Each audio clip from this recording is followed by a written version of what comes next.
Hi friends, అందరికీ నమస్కారం. Friends, supreme court సుమోటోగా మరొక కేసునైతే గనక తీసుకుంది. ప్రస్తుతం చూస్తుంటే సైబర్ నేరాలు ఎంత దారుణంగా జరుగుతున్నాయో మనందరికీ తెలుసు. వేల కోట్ల రూపాయలనైతే గనక కొల్లగొడుతున్నారు. దీనిపై సుప్రీంకోర్టు ఈరోజు కీలక నిర్ణయం తీసుకుంది. ముఖ్యంగా దేశవ్యాప్తంగా జరుగుతున్న డిజిటల్ మోసాలపై సుప్రీంకోర్టు తీవ్రంగా స్పందించింది. ఈ అంశాన్ని సుమోటోగా స్వీకరించిన దేశ అత్యున్నత న్యాయస్థానం సోమవారం నాడు విచారణ జరిపింది. విచారణ సందర్భంగా సుప్రీంకోర్టు కీలక వ్యాఖ్యలు చేసింది. డిజిటల్ ఆర్థిక మోసాల ద్వారా సైబర్ నేరగాళ్లు ఇప్పటివరకు 54,000 కోట్లకు పైగా కొల్లగొట్టారు.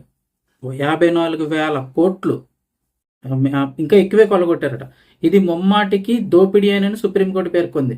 డిజిటల్ మోసాలపై ఆర్బీఐ అలాగే బ్యాంకులు కూడా సకాలంలో చర్యలు తీసుకోవాలని సూచించింది.